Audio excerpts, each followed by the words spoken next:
Welcome back once again to English Wow. My name is Nishad. ഗ്രാമറിനെ കുറിച്ച് വറിയിടാകാതെ നമുക്ക് സംസാരിക്കാൻ കഴിയുന്ന ഒരു 8 സ്ട്രക്ചേഴ്സാണ് ഇവിടെ പറയുന്നത്. നിങ്ങൾക്ക് ഇത് ജസ്റ്റ് മനസ്സിലാക്കി കഴിഞ്ഞാൽ തന്നെ നിങ്ങൾക്ക് വളരെ ഈസി ആയിട്ട് സംസാരിക്കാൻ കഴിയുന്ന കാര്യങ്ങളാണ്. അപ്പോൾ ഈ കാര്യങ്ങൾ വെച്ച് നിങ്ങൾക്കിത് മനസ്സിലായിട്ടുണ്ടാകുമെന്ന് ചെക്ക് ചെയ്യാനുള്ള ഒരു ക്വിസ് ഞാനിതിൻ്റെ അവസാനം കൊടുക്കുന്നുണ്ട്. എല്ലാവരും നന്നായിട്ട് പ്രാക്ടീസ് ചെയ്യാം കേട്ടോ. ഒന്നാമത്തെ ഒരു കാര്യം, എന്താണ് ഈ വാണ്ടഡ് ടു എന്ന് പറഞ്ഞാൽ? കുറച്ച് വ്യക്തമാക്കാൻ വേണ്ടി ഒരു എക്സാമ്പിൾ പറയാം. She wanted to go somewhere. എന്താണ് വാണ്ടഡ് ടു ഗോ എന്ന് പറഞ്ഞാൽ? അവൾക്ക് എങ്ങോട്ടോ പോകണമായിരുന്നു. അപ്പോൾ ഈ വാണ്ടഡ് ടു എന്ന് പറഞ്ഞു കഴിഞ്ഞ് കഴിഞ്ഞാൽ ഒരു കാര്യം ചെയ്യണമായിരുന്നു, പാസ്റ്റിലൊരു കാര്യം, അതായത് അങ്ങനെ ആവശ്യമുണ്ടായിരുന്നു. She wanted to. അപ്പോൾ ഏത് സബ്ജക്റ്റുകളുടെ കൂടി നമുക്ക് എന്ത് വെക്കാം? വാണ്ടഡ് ടു എന്ന് പറയുന്ന ആ ഒരു യൂസ് അല്ലെങ്കിൽ ആ ഒരു സ്ട്രക്ചർ നമുക്ക് യൂസ് ചെയ്യാം. Okay, she wanted to go somewhere. അവൾക്ക് എങ്ങോട്ടോ പോകണമായിരുന്നു. അപ്പോൾ വാണ്ടഡ് ടു എന്ന് പറയുന്നത് പാസ്റ്റാണ്. ഞാൻ വീണ്ടും പറയുന്നു, ഏത് സബ്ജക്റ്റുകളുടെ കൂടി നമുക്ക് സബ്ജക്റ്റിനനുസരിച്ച് അങ്ങനെ അതൊന്നുമില്ല. ഏത് സബ്ജക്റ്റുകളുടെ കൂടിയും നമുക്ക് എന്ത് വെക്കാം? വാണ്ടഡ് ടു എന്ന് പറയാം. I wanted to ask a question. എനിക്കൊരു ചോദ്യം ചോദിക്കണമായിരുന്നു, ബട്ട് ഐ ഡിഡൻറ്റ്. പക്ഷേ ഞാൻ ചോദിച്ചിട്ടുണ്ടായിരുന്നില്ല. I wanted to ask a question. Wanted to എന്ന് പറഞ്ഞതിന് ശേഷം ആ കാര്യം പറയാം. അപ്പോൾ അങ്ങനെ വേണമായിരുന്നു എന്ന് പറയുമ്പോഴാണ് നമ്മൾ എന്ത് ഉപയോഗിക്കുന്നത്? ഈ വാണ്ടഡ് ടു എന്നുള്ളത് ഉപയോഗിക്കുന്നത്. My friends wanted to meet me. എൻ്റെ ഫ്രണ്ട്സിന് എന്നെ മീറ്റ് ചെയ്യണമായിരുന്നു. My friends wanted to meet me. I wanted to attend that programme. എനിക്ക് ആ പ്രോഗ്രാം അറ്റൻഡ് ചെയ്യണമായിരുന്നു. ഇതൊക്കെ പാസ്റ്റിൽ അങ്ങനെ വേണമായിരുന്നു എന്നുള്ളൊരർത്ഥത്തിലാണ് നമ്മൾ വാണ്ടഡ് ടു എന്ന് വെച്ചിട്ട് നമ്മൾ സെൻറ്റൻസുകൾ പറയുന്നത്. ഓക്കെ, നിങ്ങൾക്ക് മനസ്സിലായിട്ടുണ്ടാവും എന്ന് കരുതുന്നു. ഇനി അടുത്തൊരു കാര്യം എന്താണെന്നറിയോ? Didn't have to. What is it? Didn't have to. എന്താ ഡിഡിൻ ഹാവ് ടു? അങ്ങനെ ചെയ്യേണ്ടതില്ലായിരുന്നു. പാസ്റ്റിൽ ഒരു കാര്യം ചെയ്യേണ്ടതില്ലായിരുന്നു എന്ന് പറയുമ്പോഴാണ് നമ്മൾ ഡിഡിൻ ഹാവ് ടു ഉപയോഗിക്കുക. എക്സാമ്പിൾ പറയാം. She didn't have to wait there. What is that? She didn't have to wait there. അവളവിടെ വെയിറ്റ് ചെയ്യേണ്ടതില്ലായിരുന്നു, അല്ലെങ്കിൽ അങ്ങനെ ഒരു ആവശ്യം, ഇറ്റ് വാസ് നോട്ട് നെസസറി, അങ്ങനെ ആവശ്യം ഉണ്ടായിരുന്നില്ല. You didn't have to go there. നീ അവിടെ പോകേണ്ടതില്ലായിരുന്നു, അങ്ങനെ പോകേണ്ടിയിരുന്നില്ല. You didn't have to go there. അല്ലെങ്കിൽ she didn't have to answer that call. അവൾ ആ കോൾ ആൻസർ ചെയ്യേണ്ടതില്ലായിരുന്നു. അപ്പോൾ അങ്ങനെ ചെയ്യേണ്ടതില്ലായിരുന്നു, പാസ്റ്റിൽ അങ്ങനെ വേണ്ടിയിരുന്നില്ല എന്നുള്ള അർത്ഥത്തിലാണ് നമ്മൾ ഡിഡിൻ ഹാവ് ടു എന്ന് പറയുന്നത്. You didn't have to cancel your ticket. നീ നിൻ്റെ ടിക്കറ്റ് ക്യാൻസൽ ചെയ്യേണ്ടതില്ലായിരുന്നു, അങ്ങനെ വേണ്ടിയിരുന്നില്ല. അപ്പോൾ പാസ്റ്റിൽ നമുക്ക് അങ്ങനെ വേണ്ടായിരുന്നു എന്ന് പറയുമ്പോഴാണ് നമ്മൾ ഡിഡിൻ ഹാവ് ടു എന്ന് പറയുക. ഏത് സബ്ജക്റ്റുകളുടെ കൂടി നമുക്കത് ഉപയോഗിക്കാം കേട്ടോ, ഡിഡിൻ ഹാവ് ടു. ഒന്നാമത് നമ്മൾ പറഞ്ഞത് വാണ്ടഡ് ടു ആണ്, അല്ലേ? ഒരു കാര്യം ആവശ്യമുണ്ടായിരുന്നു എന്നുള്ള അർത്ഥത്തിൽ. രണ്ടാമത് നമ്മൾ പറഞ്ഞത് എന്താണ്? Didn't have to. Didn't have to പറഞ്ഞു കഴിഞ്ഞ് കഴിഞ്ഞാൽ അങ്ങനെ ആവശ്യമില്ലായിരുന്നു എന്നുള്ള അർത്ഥത്തിലാണ് നമ്മൾ ഡിഡിൻ ഹാവ് ടു എന്ന് നമ്മൾ പറയുന്നത്. ഇനി മൂന്നാമത്തെ ഒരു കാര്യം, മൂന്നാമത്തതാണ് ഗോട്ട് ടു. എന്താണ് ഗോട്ട് ടു എന്ന് പറഞ്ഞു കഴിഞ്ഞാൽ? നിങ്ങൾ പലപ്പോഴും കേട്ടിട്ടുണ്ടായിരിക്കും ഗോട്ട് ടു. ഗോട്ട് ടു എന്ന് പറഞ്ഞു കഴിഞ്ഞ് കഴിഞ്ഞാൽ ഹാഡ് ദി ഓപ്പർച്യൂണിറ്റി എന്നുള്ളതാണ്. ഒരു അവസരം ഉണ്ടായിരുന്നു, അല്ലേ? ഇപ്പോൾ ഉദാഹരണം പറഞ്ഞു കഴിഞ്ഞാൽ I got to meet my favourite author last week. I got to meet, അതായത് എൻ്റെ ഫേവറേറ്റ് ആയിട്ടുള്ള ഓതറെ കാണാൻ അല്ലെങ്കിൽ കണ്ടുമുട്ടാൻ എനിക്കൊരു അവസരം കിട്ടിയിട്ടുണ്ടായിരുന്നു. അപ്പോൾ ഗോട്ട് ടു എന്ന് പറഞ്ഞു കഴിഞ്ഞാൽ ഹാഡ് ദി ഓപ്പർച്യൂണിറ്റി എന്നാണ്. ഒരു അവസരം ഉണ്ടായിരുന്നു എന്നുള്ള അർത്ഥത്തിലാണ് ഗോട്ട് ടു എന്ന് പറയാം. ഏത് സബ്ജക്റ്റുകളുടെ കൂടി നമുക്ക് ഉപയോഗിക്കാം.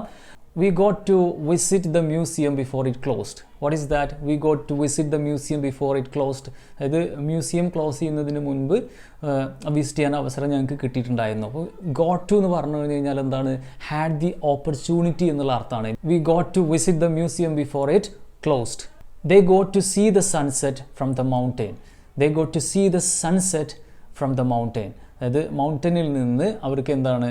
സൺസെറ്റ് കാണാൻ കഴിഞ്ഞിട്ടുണ്ടായിരുന്നു, അങ്ങനെ കാണാൻ ഒരു അവസരം കിട്ടിയിട്ടുണ്ടായിരുന്നു. സോ ഗോ ടു എന്ന് പറഞ്ഞു കഴിഞ്ഞാൽ ഹാഡ് ദി ഓപ്പർച്യൂണിറ്റി എന്നുള്ള അർത്ഥമാണ്. അടുത്തതാണ് ഡിസൈഡഡ് ടു. ഡിസൈഡഡ് ടു നമ്മൾ തീരുമാനിച്ചിട്ടുണ്ടായിരുന്നു എന്ന് പറയില്ലേ, അതിനാണ് ഡിസൈഡഡ് ടു എന്ന് പറയാം. Okay, so I decided to take a bus instead of walking. Walk ചെയ്യുന്നതിന് പകരം, നടക്കുന്നതിന് പകരം ഒരു ബസ് പിടിക്കാൻ ഞാൻ തീരുമാനിച്ചിട്ടുണ്ടായിരുന്നു. അപ്പോൾ ഡിസൈഡഡ് ടു എന്ന് പറഞ്ഞതിന് ശേഷം ആ കാര്യം നമ്മൾ പറയാം. I decided to take a bus instead of walking. നടത്തത്തിന് പകരം അല്ലെങ്കിൽ നടക്കുന്നതിന് പകരം ഒരു ബസ് പിടിക്കാൻ അല്ലെങ്കിൽ ഒരു ബസ്സിൽ പോകാൻ ഞാൻ തീരുമാനിച്ചിട്ടുണ്ടായിരുന്നു. അപ്പോൾ നിങ്ങൾ തീരുമാനിച്ചിട്ടുണ്ടായിരുന്നു എന്ന് പറയുമ്പോൾ ഡിസൈഡഡ് ടു എന്ന് പറഞ്ഞിട്ട് ആ കാര്യം പറഞ്ഞാൽ മതി. അത് ഐ ഡിസൈഡഡ് ടു, അല്ലെങ്കിൽ ഷീ ഡിസൈഡഡ് ടു, അല്ലെങ്കിൽ they decided to, no one decided to, അങ്ങനെ എന്താണെന്നുണ്ടെങ്കിലും തീരുമാനിച്ചിട്ടുണ്ടായിരുന്നു എന്ന് പറയുമ്പോൾ നമ്മൾ എന്ത് പറയുക? ഡിസൈഡഡ് ടു എന്ന് പറയുക. they decided to move to new city last year. കഴിഞ്ഞ വർഷം പുതിയ സിറ്റിയിലേക്ക് മാറാൻ അല്ലെങ്കിൽ എവിടേക്ക് മൂവ് ചെയ്യാൻ അവർ തീരുമാനിച്ചിട്ടുണ്ടായിരുന്നു. They decided to move to new city last year. You understand? We decided to order pizza for dinner. We decided to order pizza for dinner. അപ്പോൾ ഡിന്നറിന് pizza കഴിക്കാൻ വേണ്ടിയിട്ട് അല്ലെങ്കിൽ അതിന് വേണ്ടിയിട്ട് ഞങ്ങൾ തീരുമാനിച്ചിട്ടുണ്ടായിരുന്നു. ഓക്കെ, അപ്പോൾ തീരുമാനിച്ചിട്ടുണ്ടായിരുന്നു എന്ന് പറയുമ്പോഴാണ് നമ്മൾ എന്ത് ഉപയോഗിക്കുന്നത്? ഡിസൈഡഡ് ടു എന്ന് നമ്മൾ പറയുന്നത്. അപ്പോൾ 4 കാര്യങ്ങൾ ഞാൻ ഇപ്പോൾ പറഞ്ഞു. ട്രൈഡ് ടു എന്ന് പറയും. ട്രൈഡ് ടു എന്താണ്? നമ്മൾ ശ്രമം നടത്തുക. മേക്ക് ആൻ അറ്റംപ്റ്റ്, അല്ലെങ്കിൽ പാസ്റ്റിലാണെന്നുണ്ടെങ്കിൽ made an attempt to do something, ഒരു കാര്യം ചെയ്യാനുള്ള ഒരു ശ്രമം നമ്മൾ നടത്തുക. അതിനാണ് നമ്മൾ എന്ത് പറയുക? ട്രൈഡ് ടു എന്ന് പറയാം. I tried to fix the computer but I couldn't, അല്ലെങ്കിൽ ബട്ട് ഐ ഡിഡൻറ്റ്.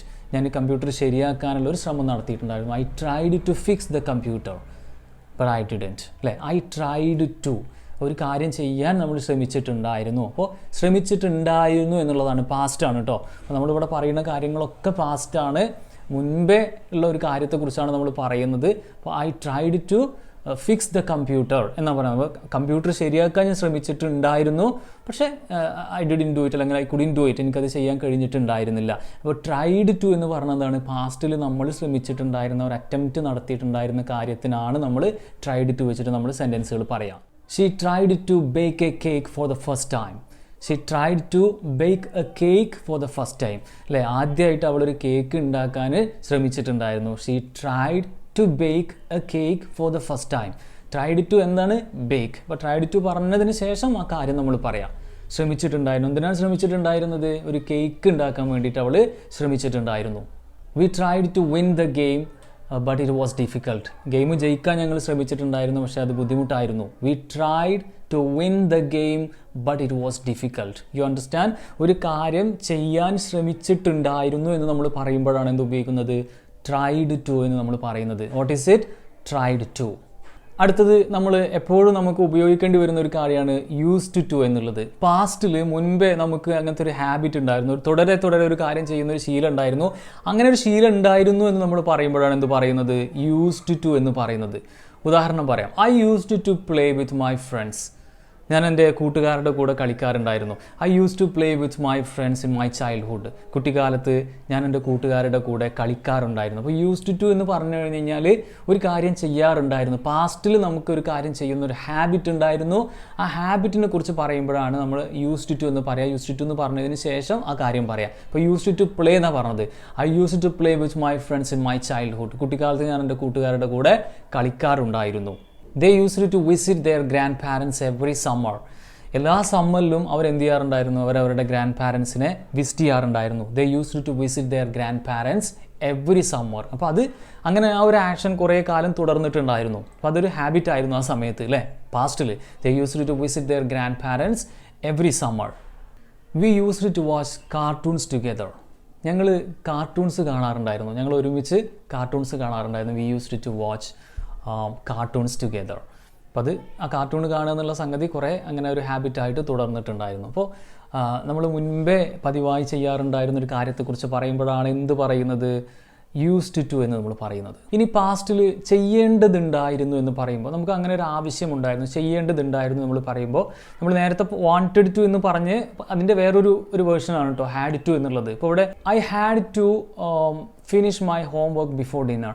ഡിന്നറിന് മുൻപായിട്ട് എനിക്ക് എൻ്റെ ഹോം വർക്ക് ഫിനിഷ് ചെയ്യേണ്ടതുണ്ടായിരുന്നു. അപ്പോൾ ഒരു കാര്യം ചെയ്യേണ്ടതുണ്ടായിരുന്നു എന്ന് പറയുമ്പോൾ ഒബ്ലിഗേഷൻ എന്ന് നമ്മൾ പറയാം.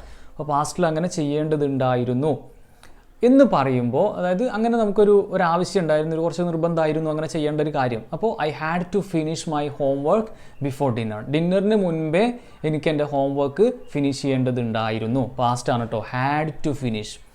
She had to go to the meeting yesterday. അങ്ങനെ ചെയ്യേണ്ടതുണ്ടായിരുന്നു. എന്താണ് ചെയ്യേണ്ടതുണ്ടായിരുന്നത്? മീറ്റിങ്ങിന് പോവുക എന്നുള്ള കാര്യമാണ്. She had to go to the meeting yesterday. They had to leave early because of the traffic. അപ്പോൾ ഈ ട്രാഫിക് കാരണം അവർക്ക് നേരത്തെ പോകേണ്ടതുണ്ടായിരുന്നു. They had to leave early because of the traffic. Okay, so that's all for now. ഇപ്പോൾ നമ്മൾ discuss ചെയ്തിട്ടുണ്ടായിരുന്ന കാര്യങ്ങൾ വെച്ചിട്ടുള്ള ഒരു ക്വിസ് ഞാനിവിടെ കൊടുക്കുന്നുണ്ട്. ഇപ്പോൾ നിങ്ങളിതെല്ലാവരും ചെയ്തതിന് ശേഷം ഇവിടെ കമൻറ്റ് ബോക്സിൽ കൊടുക്കുക. അതോടൊപ്പം ഞങ്ങളുടെ ഓൺലൈൻ സ്പോക്കൺ ഇംഗ്ലീഷ് ക്ലാസ്സുകളുണ്ട്. അപ്പോൾ നിങ്ങൾക്ക് ഈ ക്ലാസ്സുകളിൽ ജോയിൻ ചെയ്യാൻ താല്പര്യമാണെന്നുണ്ടെങ്കിൽ ഞാനിവിടെ നമ്പർ കൊടുക്കുന്നുണ്ട്. 1-on-1 പ്രാക്ടീസാണ്, ട്രെയിനറുമായിട്ടുള്ള 1-on-1 സെഷൻസാണ്. നിങ്ങളുടെ ഫ്രീ ടൈമിനനുസരിച്ച് നിങ്ങൾക്ക് ലോകത്തിൻ്റെ ഏത് ഭാഗത്ത് നിന്ന് ഈ കോഴ്സിൽ നിങ്ങൾക്ക് അറ്റൻഡ് ചെയ്യാവുന്നതാണ്. ഓക്കെ, അപ്പോൾ നിങ്ങൾ ഇൻട്രസ്റ്റ് ആണെന്നുണ്ടെങ്കിൽ ഈ നമ്പറിൽ കോൺടാക്റ്റ് ചെയ്യാം കേട്ടോ. Okay, so that's all for now. I'll see you soon in the next video. Bye-bye.